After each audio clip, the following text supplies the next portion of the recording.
Sin from Ministry and the Revolting Cocks, and you're watching Capital Chaos.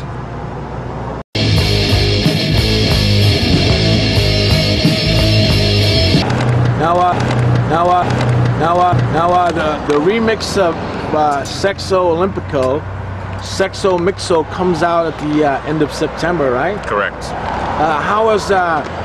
What's the reaction been like to Sexo Olympico so far?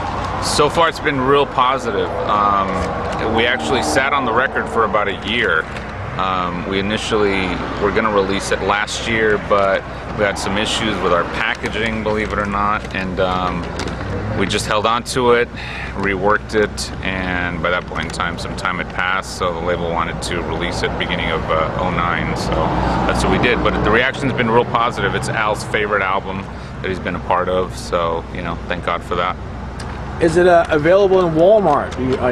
I don't think anything is available in Walmart of ours. I don't think we're available in Walmart. Like, I don't think we can walk into Walmart. You might get kicked out. Yeah, I think there's like a, you know, do not let these individuals into our store. So not even. I don't think. Yeah. Not even Sam's Club.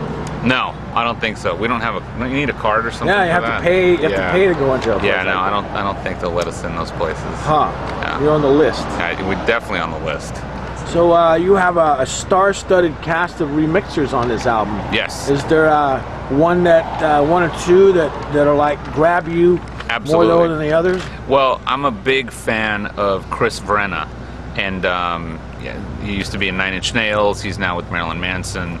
He had his own project called Tweaker out a few years ago. I'm a huge fan of his, so I was real flattered when he chose Hooker Bot 3000, which is the first song I wrote for Sexo Olympico, to remix. Big fan of his, big fan of Dave Ogilvy. Sure. And also Clayton Warbeck, our own keyboardist in the Revolting Cocks. He's you know, a really talented remixer. So those are probably my 3 favorites on that. And which of the tracks on either Olympico or Mixo would you recommend for vaginal sex? For vaginal, let me think about it. Strictly vaginal. Yes. Strictly I would say Hooker Bot 3000. Hooker Bot 3000. Yeah, opening track on Sexo Olympico. Has a very steady, sort of upbeat rhythm, so it's good for plowing. Sweet. And which of the tracks would you recommend for anal sex? For anal, I would probably do giving or receiving. Receiving, okay. I would probably do on Sexo Mixo, the very last track, which was a remix of Wizard of Sextown, which was done by a guy named, what was his name? A guy from Denver. I'm drawing a blank on his name. Seismologist. That would be the anal receiving track. Okay, yeah. But that's a difficult situation because you might be getting it to that track. Would you want to be doing it to that track? Me personally doing it. Okay. So the other person definitely receiving. Okay. What would you recommend for oral sex? Tracks 1 through 9 on Sexo Olympico and tracks 1 through 9 on Sexo Mixo. And or pretty much any, you know, any album, any song really. Yeah, I'm all about receiving oral. For sucking. Yeah, okay. yeah. And now, what tracks would you recommend for bukkake? Bukkake, I'm Not Gay. It seems to go over well for bukkake. Okay. We've had a couple of bukkake sessions on this tour already, and we usually have I'm Not Gay playing. And finally, again, not receiving, giving. Giving bukkake. Yeah. Okay. I think you've made the point that you're heterosexual. That I'm not gay? Yeah. Just pretend I am when I'm drunk? You know, that's a guy thing, period. That's part of her. That's one of our lyrics, and I'm not gay. It's a guy thing, and actually, I think more so for people that actually are gay. Yeah. That I agree. that are straight when they're sober. Yeah. No, we're stage gay, is what we call it. Stage gay. Yeah. You know, it's funny. I was doing this interview a while back, and the guy interviewing me said, "Are you afraid of the backlash for writing an anti-gay song?" And I said, what are you talking about? And he goes, well, you wrote I'm Not Gay. And I said, that's not an anti-gay song. It's very pro-gay. We're saying how difficult it is to be, you know, gay in this day and age. And I said, we want the gay community to embrace us with open arms and legs. And the guy was like, you really want me to print that? And I was like, yeah, of course. Yeah. And he was like, all right. And I said, you know, we want the gay community to get behind us. I said, well, not literally. So. Right. Behind and front. Right. Have you gotten any throughout oral today? Not today. Hopefully tonight. Yes.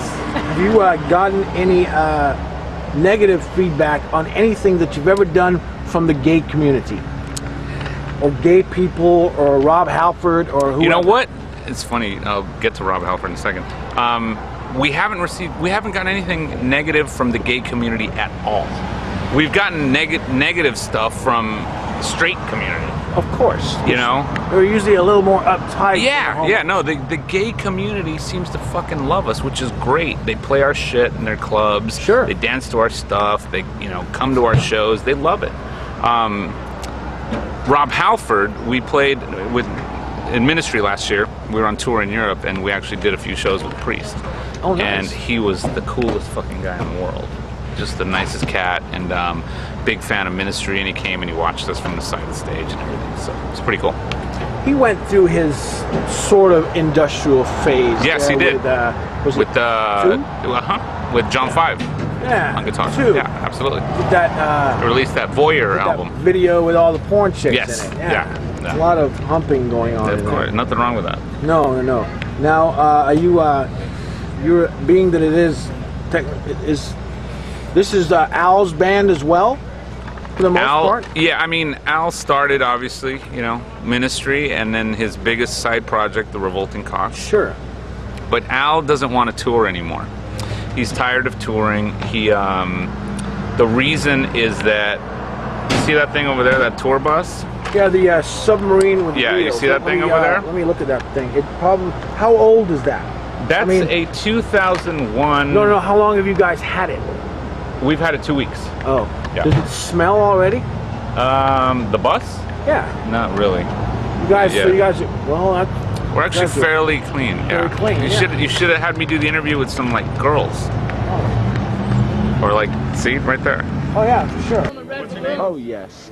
Right? Anyways, you can't take a dump on the tour bus. That's what everybody says. Al is like, you know what? I'm too old to be holding my shits in. Right. That's the reason he's not touring. How old is Al? He's 50. He's about to be 51 next month. Oh. Yeah. I mean, He's tired of holding this shit. hey, what's You up, know? bro? How you keeping? I'm doing all right. Well, Lemmy, there's a guy who's probably got some shit holding experience. It's Absolutely. Still going strong, but I guess he's got a stronger, you know, anus. colon. But His anus is stronger. But Al's got other rods in the fire. Oh yeah, where, you know, definitely. Lemmy probably isn't really doing much producing. Correct. Yeah, and I mean that's what Al wants to do. He's in the studio now. He's got his own studio in El Paso, 13th Planet Studios. He just wants to produce. He just doesn't want to be out on the road. You know, he's tired of that. He's been doing that for 30 years. So he just wants to do his soundtracks and his, you know, albums and shit with everybody. So. What kind of strange demands is there any strange demands that Al makes of his fellow bandmates? Strange demands? Yeah. No. I mean, nothing's really strange. Okay. No. You just gotta drink a lot. Pardon me? But you just have to drink a lot. You do. But that's not, you know, anything really strange, out of the ordinary. Is there like a minimum of some sort that you get around Al, that a six-pack has to be consumed? By 10 a.m., yeah. By 10 a.m., Definitely, a six-pack. He's loaded by noon. By noon. Oh, yeah. So he gets up in the morning? He doesn't really sleep.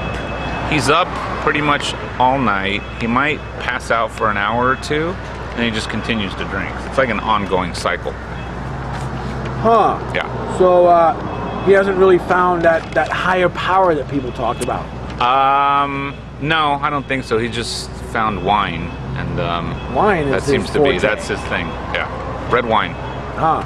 Yep. What about, so you're not a higher powered kind of individual either? No. I read somewhere that that sobriety was part of some of you guys' No, only on Mondays. Mondays. Yeah. Okay.